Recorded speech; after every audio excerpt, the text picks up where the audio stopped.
Gavin hit the nail on the head there. Totally a boat speed day.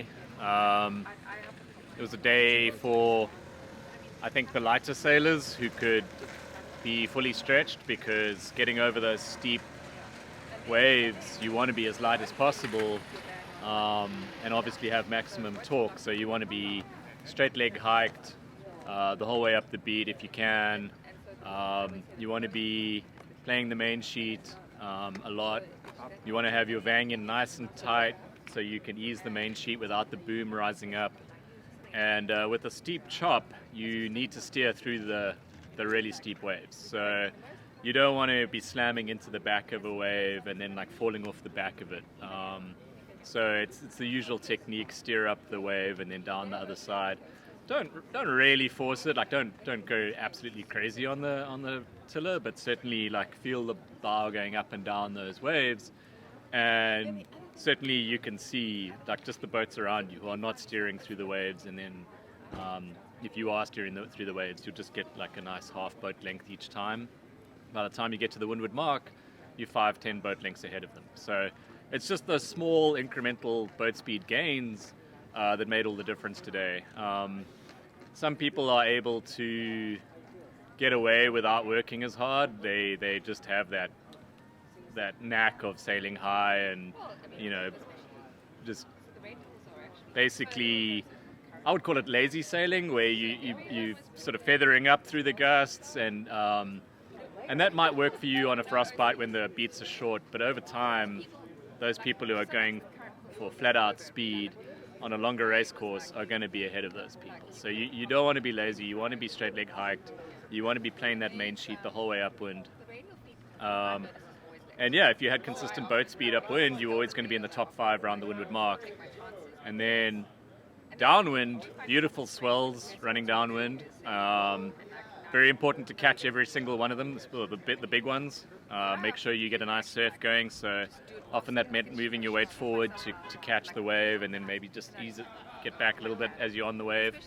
And then make sure you don't hit into the back of any waves. So looking for the low point, always steering for the low point. And then I found big gains just by sailing the rum line. For whatever reason, I feel like in frostbite, everyone goes around the windward mark and then just darts left because they're so scared of being on the outside of a pinwheel come the leeward mark. But you got to remember, the leeward mark is a long way away. There's plenty to be gained and lost before you get there. So, and often it ends up being a contest where people just take the person behind them further and further left. And you end up doing this huge wide arc around the left where everyone's just trying to defend the inside line. And somebody who just sails the rum line, focuses on catching every wave, you might actually end up ahead of some of those big packs and gain 2 or 3 boats downwind. And yeah, maybe you end up rounding outside a boat come the leeward mark, but you gained 3 boats in the process, so it's not a big deal. And certainly, I think the wind was just a little off center going downwind. Like it felt really good sailing by the lee today, especially coming in right at the leeward mark.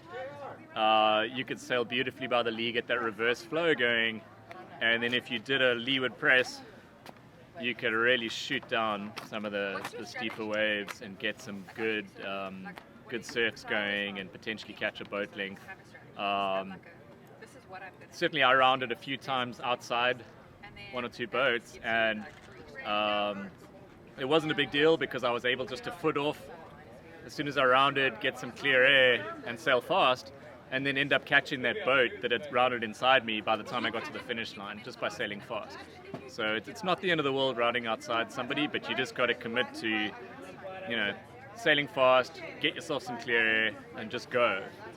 Don't get obsessed by the fact that there's somebody, above you. Just sail your own race, go fast.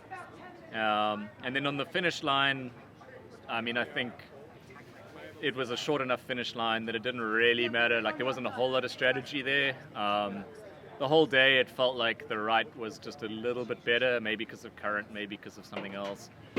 So on the last beat, it was pretty much just most people was kind of a follow my leader out to the right hand side. Certainly if you were winning, that was the strategy, is to go out to the right hand side, just do one hitch on starboard through the finish line. Weren't huge gains to be made on the last beat.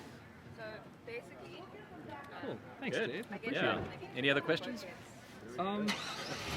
So you were talking about on the downwind, focusing on sailing the waves, but really going along the rum line, and that seems, the heating up just gives you so much more speed, and you're sort of slipping sideways. But you think even with that, assuming you're not being taken to the moon by someone else, but if you're sailing your own race, you don't think that's the favorable strategy in today's conditions? I think sailing the rum line, maybe I should clarify, you're still doing little upturns and downturns the whole time, but you're just doing them along the rum line, as opposed to people who are doing upturns and downturns on a big wide arc on the left-hand side. So I'm definitely not advocating just sailing, pointing your bow at the leeward mark and just going for it.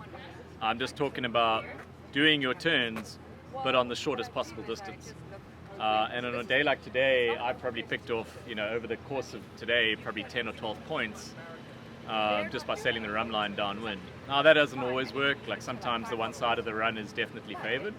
On a day like today, it didn't feel like it was. So it was just about people fighting for the left-hand side. That always that nervousness that when you get to the leeward mark, you're going to be out on the outside of a pinwheel. But as I said, like often you fight so hard for the inside line, you forget that the boats sailing the rum line are actually coming around the outside of you, and they're going to beat you to that mark anyway. And it ends up being a parade regardless.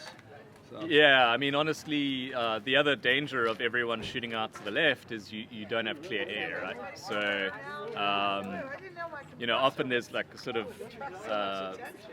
follow my leader out on the left-hand side, and the boats behind always just try and sit in your breeze, either, to leeward or to windward of you. But that's going to affect your upturn or your downturn, right? At some point, they're going to be in your breeze during one of your turns. So just being out in the clear on the rum line was great. I mean, I'm sailing the shortest distance. I've got clear air because everyone else is fighting down the left-hand side.